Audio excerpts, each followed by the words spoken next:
This is Bob Bakert with Jazz Guitar Today. We're here with guitar virtuoso Oz Noy.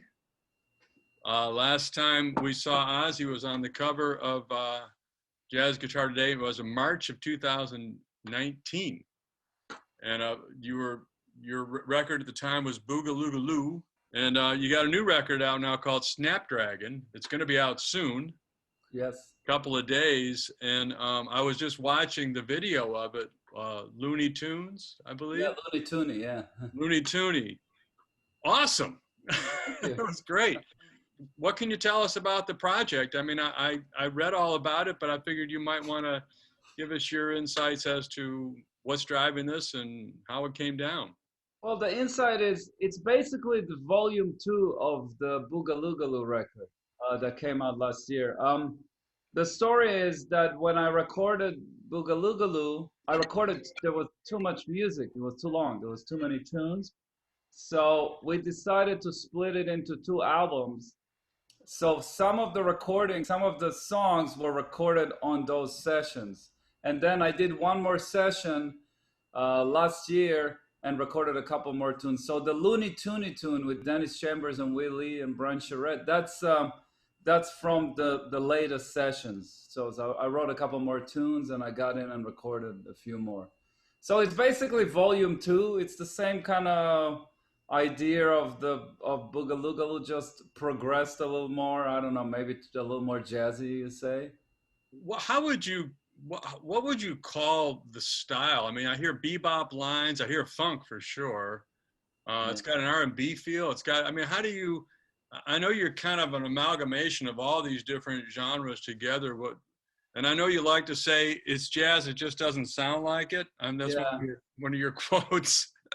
I think it's jazz. I think, the best way to describe it, I call it electric jazz, Yeah, I like that. Yeah. Yeah. I don't like the word fusion because fusion is basically, the word is not a bad word. It's just a mix of a couple of different styles, but the connotation of fusion music is really bad. And I don't think I go that far to that end with that, like it's got a certain kind of, so to me, it's just electrified jazz. I don't know.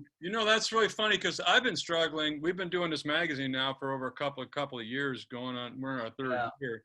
And I've been struggling with what to call it. I think electric jazz is as good as anything, Yeah, I think so too. I thought about it for many years. I was like, what is this thing? And in my head, it was always jazz because I record the records like jazz records. I go in the studio with the band. We play live a lot before, so it's not like it's overdubbed or any of this stuff. It's real playing in real time. So it's exactly like making a jazz record. The only difference is sonically it doesn't sound like a jazz record. It sounds more like R&B or pop or rock records. But and the grooves are not necessarily swing grooves, but improvisation to me. A lot of it to me is just like playing over standards, You got amazing rhythm sections. You've got Dennis Chambers, you got Vinny Colaiuta playing with you, you've got David Weckl on the record. Sure.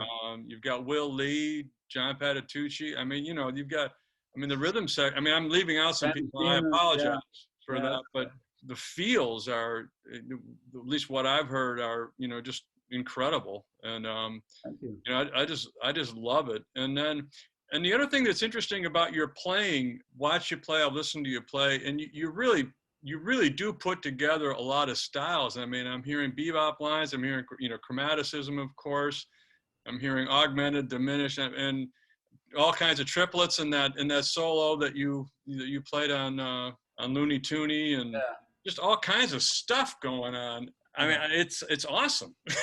Thank you. Basically, to sum it up into what it is, I'm basically a jazz guitar player that done studio work from a really young age. So my formal education, I never had formal education, but my education is through jazz.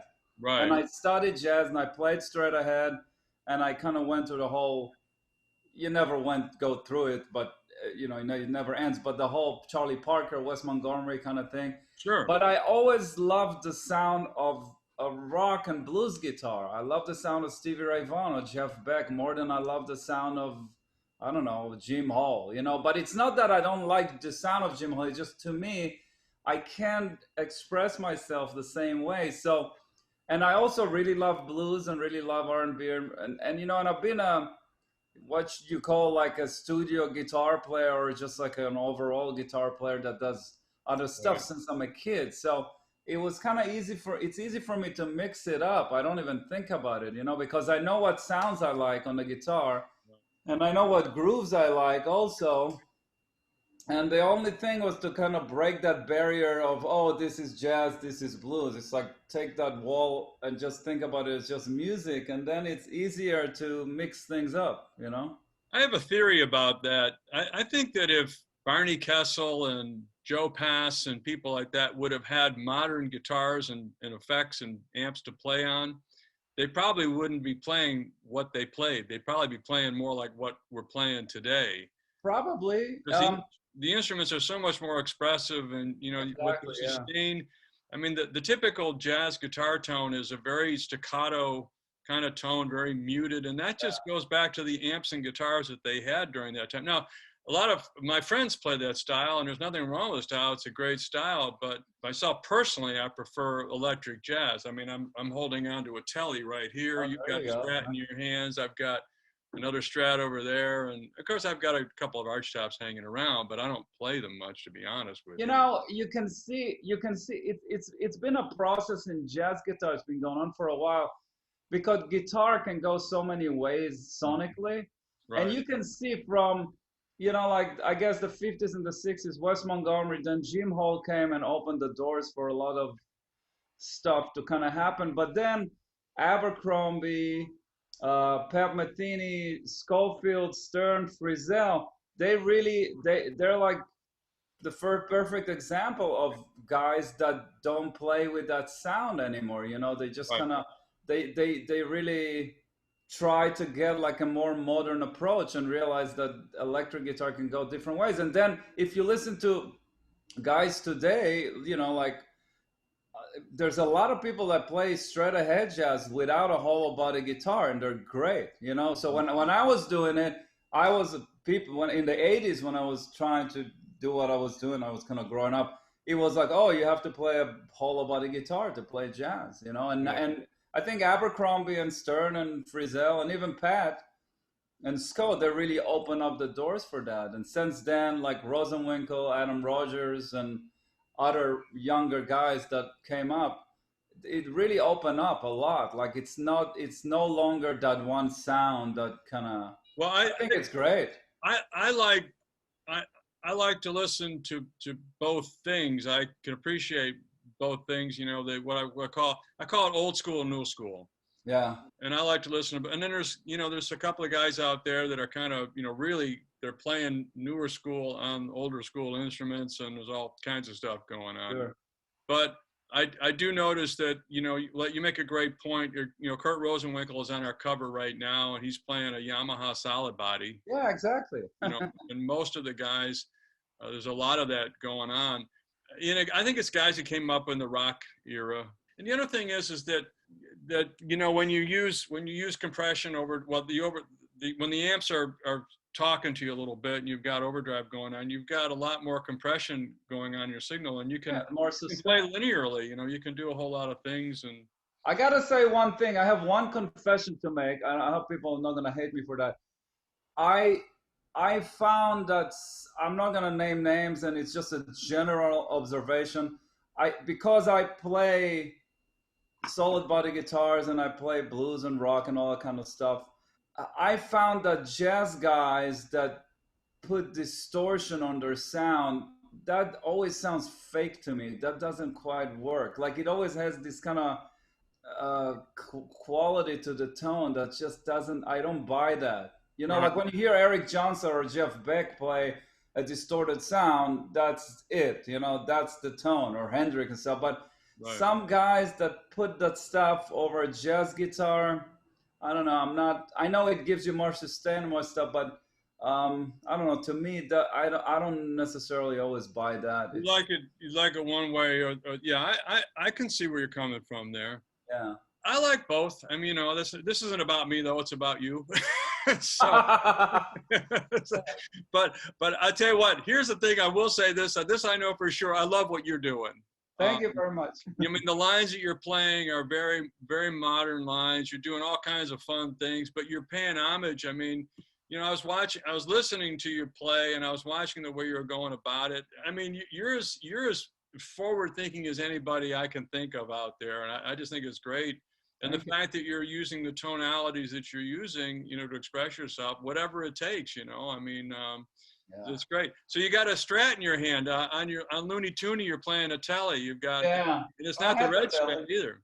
What's that? It's not the red Strat either. You got a gold Strat. Yeah, this is a newer one it's a master build that I had for about a year. Gorgeous. So, while you got it in your hands, is it plugged into anything? Yeah. You played a couple of lines. They were kind of like a diminished. I mean, I don't know. Just if there's anything in Looney Tooney, like a part of the solo that you could show us. I can't really show anything on the solo because I don't really know what I played over the solo. I can't remember. But I can show the melody line that I think it's pretty cool. Yeah. It's kind of involved actually. So let me see if I can remember. Oh, so that's the chord. The chord it's kind of weird. It's like it's A minor, but it's kind of major also. So it's I can see the major third in there. Yeah. Yeah. So when I solo, I sometimes I try to keep it minor, but sometimes I can go to the major. You know what that is, though? That's like an inversion of the Hendrix chord. Yeah. No, I know. Yeah. but it's not. But it's not like a major 7. Like it's not a dominant chord. No. No, so it's weird, but the line is this. So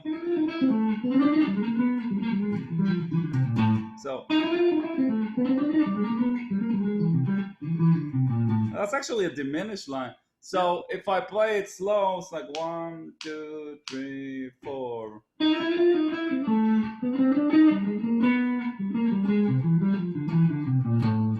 Very cool. And just for our listeners' sake, what are you thinking of when you're playing that line? I mean, you're thinking at all, or just say it's just a cool sound?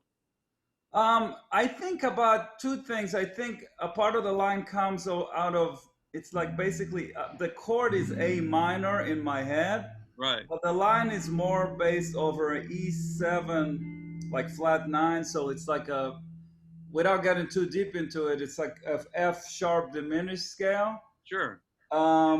And then I also think about it as B flat 7 going into A minor. So this is all kind of diminished. I don't know. This is a part of A minor, really.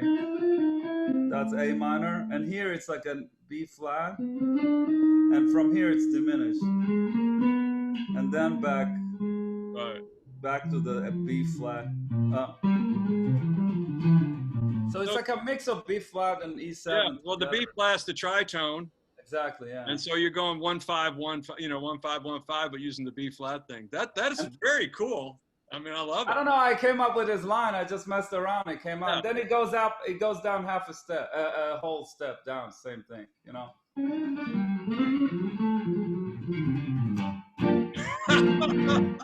It's cool. I don't know. It just works. I love it. John Snyder, the trumpet player that played a solo on that tune, he says, like, man, it's probably maybe the hardest line I've ever had to play on a trumpet. I was kind of feeling for him. He played it great, but yeah, it's hard to play on certain instruments, Yeah, he did play it great. I couldn't tell he was struggling. It's funny you say that, and you can tell him that, that somebody said this, is that I kind of thought you were copying his lick rather than him copying yours. No, he copied it. He did a great job. Then he had to play the third up. He was really he's an amazing player. Like, he's really great, but he said, like, man, that's the hardest thing I had to play ever. You said yes. No, I'm not into that, but that was the tune. What are you going to do? Yeah, no, but it sounds great. It sounds great. So do you practice? I try. What do you practice when you practice? I have a whole notes and books and stuff of things that I kind of want to do, blah, blah, blah. The thing that I try to do regularly just to keep my chops up is actually I try to practice classical guitar in Oh, the okay. morning, and I'm the worst classical guitar player in the world. Like No, I'm no, really no, no, no. I horrible. got you beat. I Well, got I you don't, beat. I'm not sure. We gotta do it.